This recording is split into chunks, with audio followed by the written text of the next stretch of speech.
Hello, good evening everyone. मैं doctor Swati Sharma English सूत्रा में आप सभी का स्वागत करती हूँ। और कल की क्लास अगर आप लोगों ने देखी हो और आपको अच्छी लगी हो तो बताइएगा ज़रूर।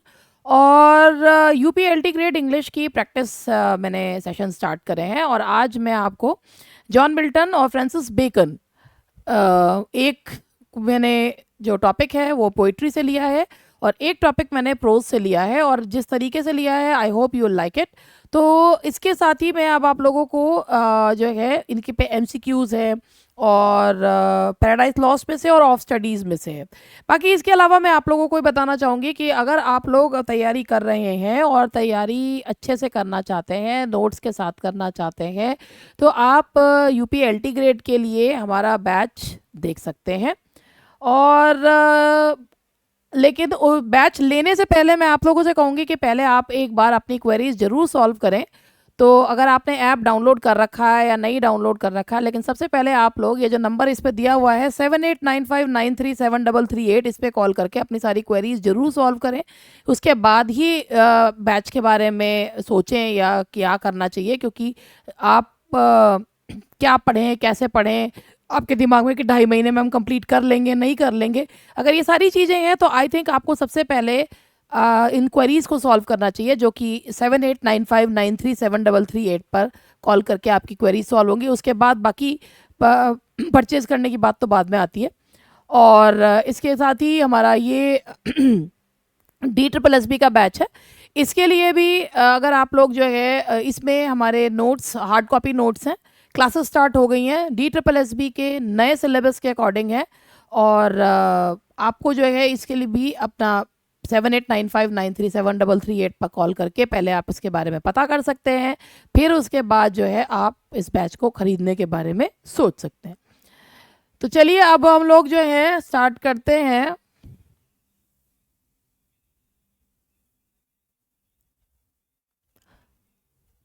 चलिए, आज जॉन मिल्टन की पैराडाइज लॉस्ट उसमें जो दी हुई है एलटी में, पैराडाइज लॉस्ट जो कि जॉन मिल्टन का एपिक है, सेकेंडरी एपिक कहलाता है, उसमें केवल उन्होंने लाइन नंबर 1 से 26 तक दिया है।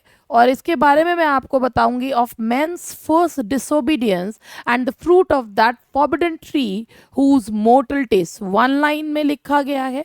आप यहाँ देखिए, इंसान का पहला, अब मैंने आपको इसमें क्या क्या बताऊंगी, पहले मैं आपको बता, देखो 26 लाइन है। इंसान की वो पहली गलती और वो पहला फ्रूट, वो पहला fruit of that forbidden tree, वो ट्री जो एक जिसको के फ्रूट को खाने से मना किया गया था, whose mortal taste, taste mortal नहीं होता है, इंसान मोर्टल होता है, ट्रांसफर्ड एपिथेट है, जिसका जो टेस्ट था फ्रूट का वो दुनिया में क्या लाया, डेथ।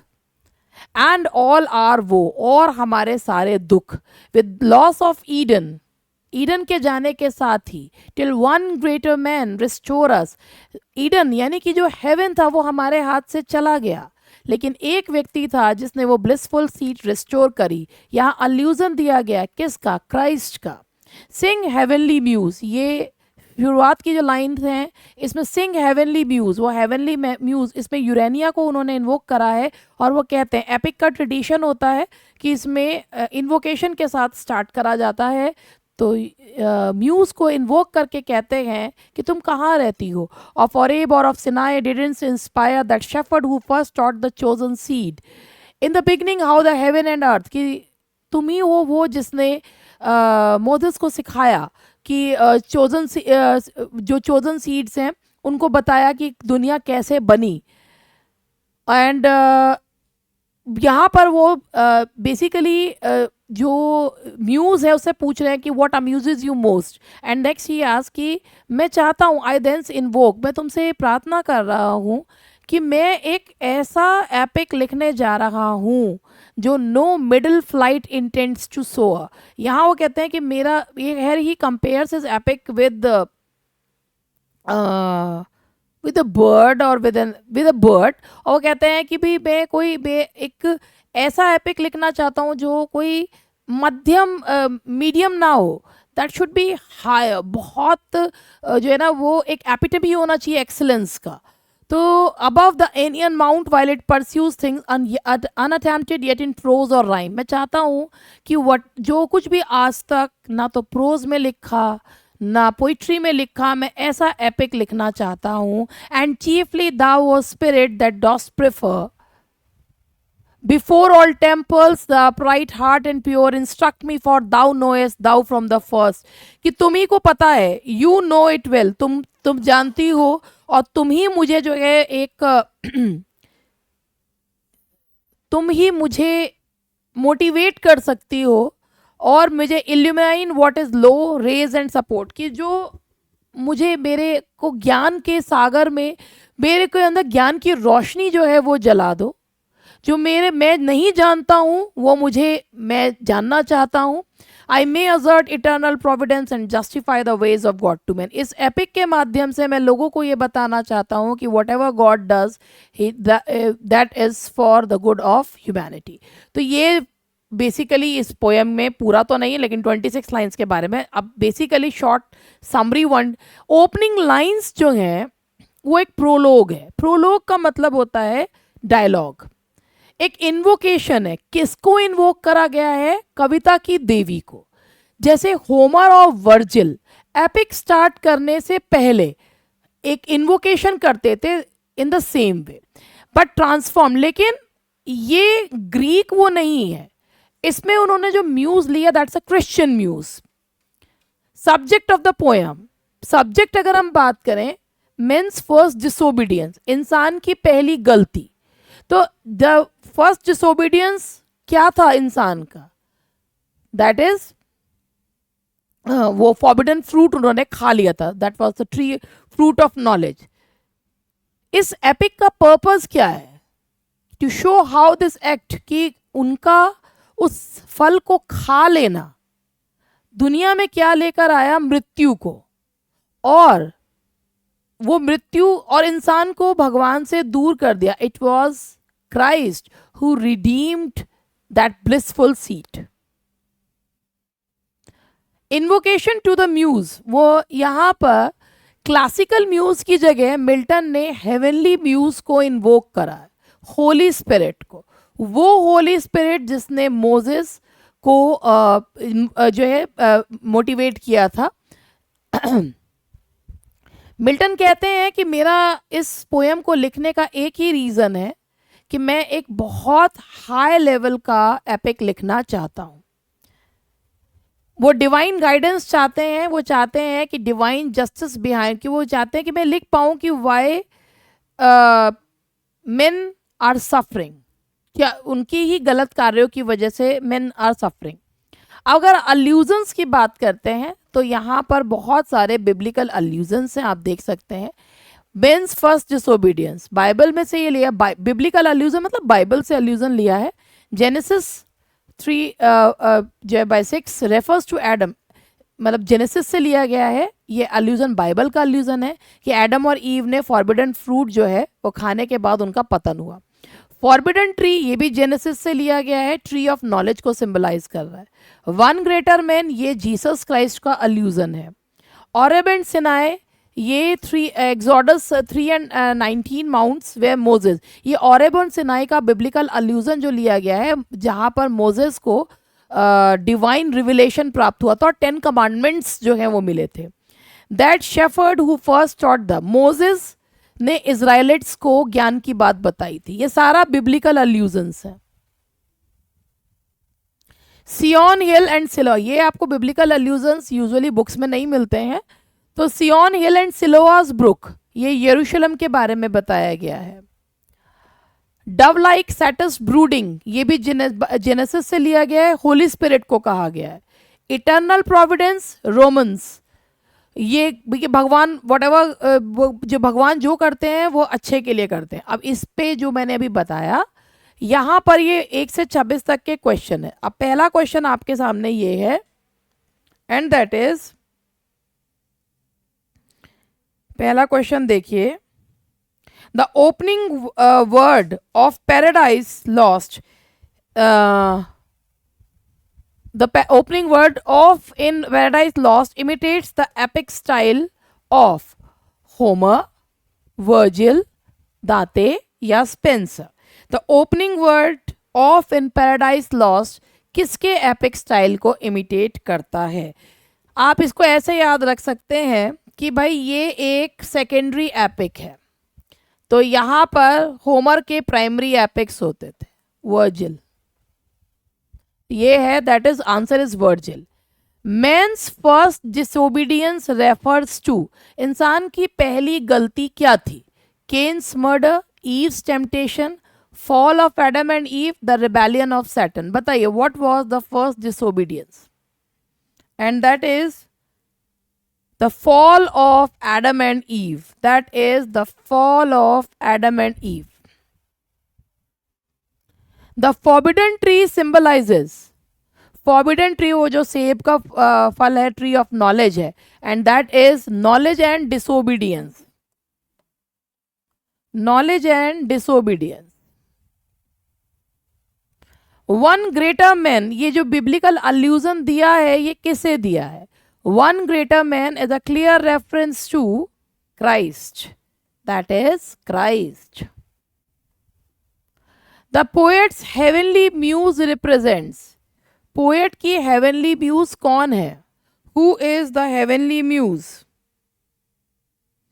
देखिए उन्होंने अलग अलग में अलग अलग जो है, सबसे पहले इसमें यूरेनिया है उनकी, लेकिन आप ये यहाँ पर जो पोएट्स हेवनली म्यूज जो पहले लाइन्स में, लाइन नंबर 1 से 26 है, आप ये मत सोचिएगा कि हेवनली म्यूज तो यूरेनिया ही है। और अभी मैं आपको इसका एक्सप्लेनेशन भी देती हूँ।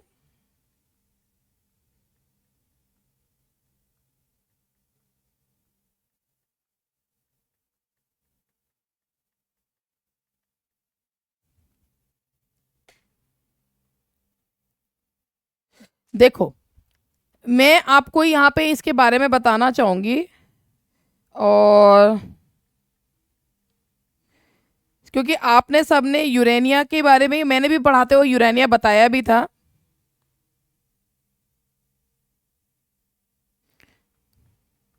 और क्या बताना है पहले ये बता दूं, क्योंकि यूरेनिया देखते ही सबसे पहले वही लगा देंगे।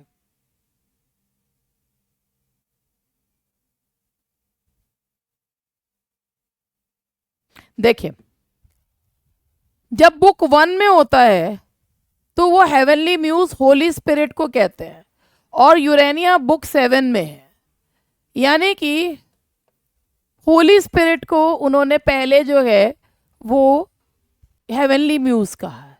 तो क्रिश्चियन जो फॉरवर्ड दिया है वो इससे दिया। The secret top of Oreb Sinai refers to the place where Christ was crucified, Moses received the law, Saturn was cast down, the ark rested। बताइए ऑरेबस सिनाई जो बिब्लिकल अल्यूजन दिया है वो क्या है? जी हाँ बिल्कुल सही जवाब, Moses receive the law, Moses receive the law. And now the next question is,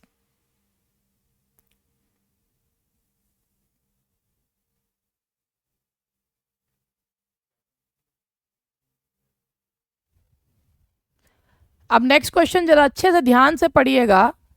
Milton's invocation departs from classical tradition because he omits the muse, he invokes the Holy Spirit instead of a pagan deity, he calls upon multiple muses, या he uses blank words. देखिए Milton ने भले ही जो है Homer, Virgil, इनको जो है वो मॉडल माना है, मगर उन्होंने पैराडाइज लॉस्ट को जो क्रिश्चियन रूप में रखा है, वो क्रिश्चियन रूप में रखने का है जब वो होली स्पिरिट को इन्वोक करते हैं। The answer is B, Christian holy spirit को इन्वोक करते हैं। No middle flight implies Milton's, जब वो कहते हैं नो मिडल फ्लाइट तो इसका क्या मतलब है? कि वो कहते हैं कि मैं एक ऐसा एपिक लिखना चाहता हूं जो आज से पहले किसी ने ना लिखा हो, ना प्रोज में ना राइम ने, और मैं उसको मध्यम दर्जे का नहीं रखना चाहता। Aspiration to surpass earlier epics, so the answer is C, aspiration to surpass earlier epics. Now next one is Aonian mount refers to Mount Sinai, Mount Helicon, Mount Olympus. इस तरीके के क्वेश्चन यूपीटीजीटी में भी आ जाते हैं। तो यहाँ पर ये भी आप एक अब होगा तो है ही पेपर कभी ना कभी। And that is mount हेलिकन। शायद ये क्वेश्चन पता नहीं कहाँ आया है, मगर ऐसा लगता है पढ़ा पढ़ा सा। माउंट हेलिकन, एनियन माउंट, जो अल्यूजन है वो माउंट हेलिकन का है। Things unattempted yet in prose और rhyme shows Milton's arrogance, originality, pessimism या रिलीजियस डाउट। दैट इज, वो ऐसा एपिक लिखना चाहते हैं जो आज तक किसी ने लिखा ना हो। जब आज तक किसी ने ना लिखा हो तो that epic must be original. The answer is B. तो ये थे हमारे पैराडाइज लॉस्ट के क्वेश्चन। आई होप कि आपको ये अच्छे लगे होंगे, और मैंने कोशिश तो यही करी है, चाहे शॉर्ट में ही सही, मगर बताया 15 मिनट्स में बताया। अब मैं आपको बेकन जी के बारे में, बेकन का जो है ऑफ स्टडीज़ के बारे में थोड़ा सा बताती हूँ, शॉर्ट समरी। सबसे पहले आप सभी ने फ्रांसिस बेकन का नाम बहुत अच्छे से सुन रखा होगा। और फ्रांसिस बेकन जो है वो जिन्हें कहा जाता है कि बहुत ही ज़्यादा जो the wisest and the meanest, वो अपने एफरिस्टिक स्टाइल के लिए जाने जाते हैं, कम शब्दों में ज़्यादा बात कहना। तो उनका ये ऑफ स्टडीज़ जो है, ऑफ स्टडीज मतलब स्टडीज़ के बारे में, एसेज सिविल एंड मॉरल, जो अपने एसेज के लिए वो जाने जाते हैं, और एफरिस्टिक स्टाइल के लिए। ये ऐसे ये बताता है कि what are the uses, benefits, abuses of study. उन्होंने मॉरल विजडम के साथ रेनेसांस ह्यूमनिज्म को जोड़ दिया। यानी कि what books are to be studied, what should only be viewed only। जैसे उन्होंने बोला है some books are to be tasted, some to be chewed and some to be digested। तो ये कम शब्दों में उन्होंने कहा कि कुछ बुक्स को केवल कर्सरी नज़र से देखना चाहिए, कुछ को जो है चक्कर देखना चाहिए, और कुछ को जो है वो कंप्लीटली पचा देना चाहिए, मतलब उनको अपनी ज़िंदगी में उतार लेना चाहिए। तो स्टडीज़ के पर्पस में वो बोलते हैं कि studies serve for delight, for ornament and for ability. इन जरा सी बातों में उन्होंने बहुत सारी की। सबसे पहले जब आप कोई पढ़ते हैं तो सबसे पहले वो आपको स्टडीज़ क्या करती हैं, वो आनंद देती हैं। फिर आप जब पढ़े लिखे हैं तो you can show off your knowledge as well. And if you are a well versed person, if you are a well learned person, obviously you can use it as your acumen, अपनी ability की तरह उसे आप use कर सकते हैं। Delight in private life, when you are a well learned person, obviously आप औरों से हटकर होते हैं। अब ये मैंने आपको बताया। ऑर्नामेंट इन, व्हेन जब एक पढ़ा लिखा व्यक्ति किसी के साथ बहस करता है, मतलब बहस का मतलब ये नहीं भैंस लड़ाने वाली मतलब पढ़ा लिखा व्यक्ति किसी के साथ बात करता है तो obviously he is a class apart, he has his own radical thinking. वैसे तो एक बात की बात ये, आजकल पढ़े लिखे तो मूर्खों की कैटेगरी में आने लगे हैं। एबिलिटी इन बिजनेस, जब आप पढ़े लिखे होते हैं तो आपको पता है कि where you should take, what step you should take in which condition, ये आपको पता होता है। Usages and misusages of study, study should not make a person lazy, ज़्यादा नहीं पढ़ना चाहिए, नहीं तो इंसान बावला हो जाता है। ज़्यादा पढ़ा लिखा व्यक्ति शो ऑफ भी बहुत ज़्यादा करता है, और कई बार क्या होता है कि इंसान ना पढ़े लिखे की कैटेगरी में आने के बावजूद भी पढ़ा लिखा नहीं होता, क्योंकि उसे प्रैक्टिकल नॉलेज नहीं होती है। जैसे यूट्यूब से देखकर आप तैरना नहीं सीख सकते, गाड़ी चलाना नहीं सीख सकते। You must know, you must possess the practical knowledge of those practical things. तो बेसिकली क्या बात क्या है कि स्टडीज़ जो हैं वो इंसान को कभी लेज़ी बना देती हैं, उसको बहुत ज़्यादा जो है एक शो ऑफ करने वाला जो है वो बता देती है, प्रिटेंशियस बना देती है, वो फसाद ज़्यादा क्रिएट करता है, और वो बहुत रिजिड हो जाता है। तो इसीलिए स्टडीज़ को बहुत प्रूडेंस के साथ, बहुत समझदारी के साथ यूज़ किया जाना चाहिए। अगर हम बात करते हैं practical value and method, reading moulds the mind, conference sharpens it and writing परफेक्ट्स it. सबसे बढ़िया बात है, जब आप पढ़ते हैं ना तो जो आप पढ़ रहे हैं, जो कुछ भी whatever you are studying, जैसे आजकल के समय में आप लोग देखते होंगे इंस्टाग्राम, यूट्यूब, ये जो रील्स होती हैं ना, ये हमारे माइंड को मोल्ड करती हैं। पढ़ाई जो whatever you are studying, whatever you are going through, वो आपको, आपके दिमाग को मोल्ड करता है। जब आप डिस्कस करते हैं तो वो आपके विट को, आपके दिमाग को शार्प करता है, और जब आप कोई चीज़ पढ़ते हैं उसे लिखते हैं तो आपको वो परफेक्ट बनाता है। बेकन कंक्लूड ये करते हैं कि स्टडी जो है वो बहुत सारे बीमारियों का इलाज है। अब बहुत सारे दिमागी, जैसे एक्सरसाइज बॉडी को स्ट्रेंथन करती है, ऐसे पढ़ाई जो है हमारे दिमाग को स्ट्रेंथन करती है। और पढ़ाई छोड़कर लोग सारे काम करते फिरे जाते हैं, बस चीज़ें इकट्ठी करते फिरे जाते हैं, पढ़ते लिखते नहीं हैं। इसलिए तो दिमाग कमज़ोर हो रहा है, इसलिए तो मेंटल हेल्थ कमज़ोर हो रही है आजकल। चलो अब हम क्वेश्चन करेंगे। The essay of studies was first published in 1605, 1597, 1620 या 1612? Of studies was first published in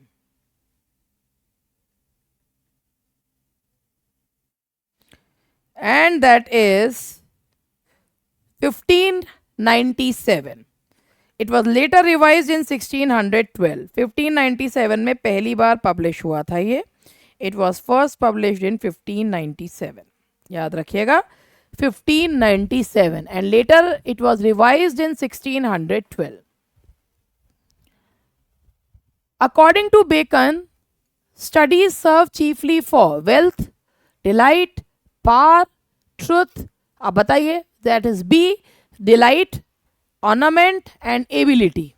The answer is B. इतना भी पढ़ लोगे ना और थोड़ा बहुत पढ़ रखा तो भी ऐसे क्वेश्चंस के आंसर दे लोगे। Delight in studies refer to entertainment, personal satisfaction, display of knowledge या logical. Ornament in studies में आता है वो। डिलाइट का है पर्सनल सेटिस्फैक्शन।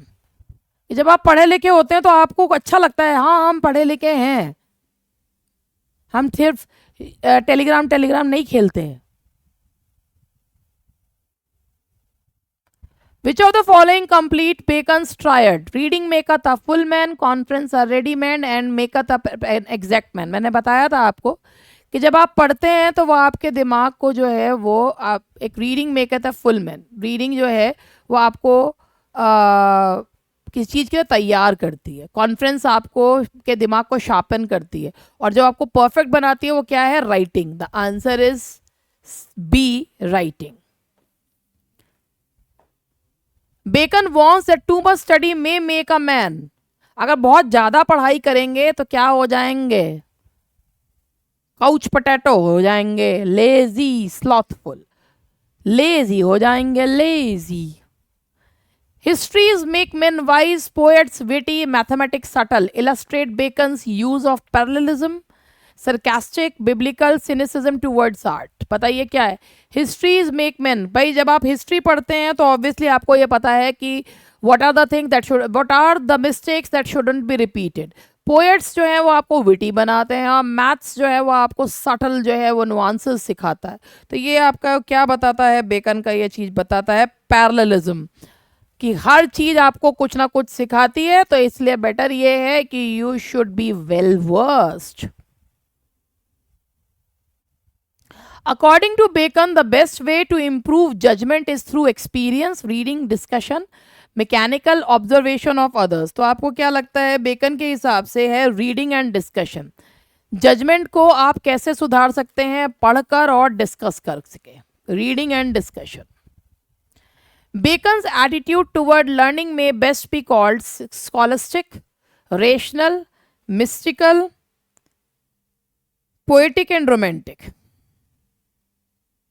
Rational, तार्किक है बिल्कुल। उनका जो एटीट्यूड है, he was the wisest of all, rational, बिल्कुल रेशनल एटीट्यूड है।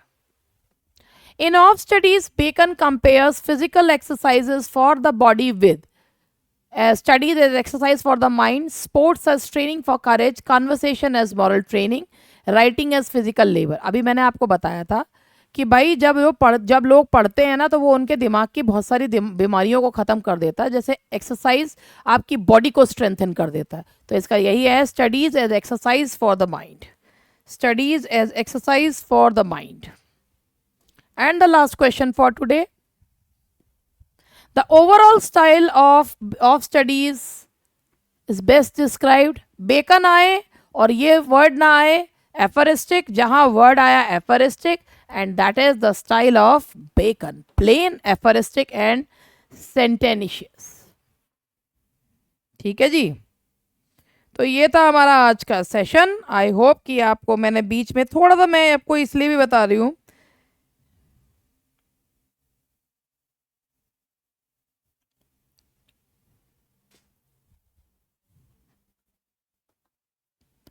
मैंने सोचा बीच बीच में चीज़ें जो है इसके साथ थोड़ा सा, एक मैंने वो कहा कि लोग कहते हैं कि, लोग तो पता नहीं क्या क्या कहते ही रहते हैं, मगर फिर भी मैंने सोचा कि एक थोड़ा सा जानकारी सी दे दे तो वो ज़्यादा अच्छा रहता है, आपके दिमाग में भी जाता है। तो that's all for today. I hope कि आप लोग अच्छे से पढ़ रहे होंगे और पढ़ते रहिए। Bye bye, will be meeting you tomorrow. और ज़्यादा से ज़्यादा संख्या में लोग देखें तो ज़्यादा अच्छा रहता है।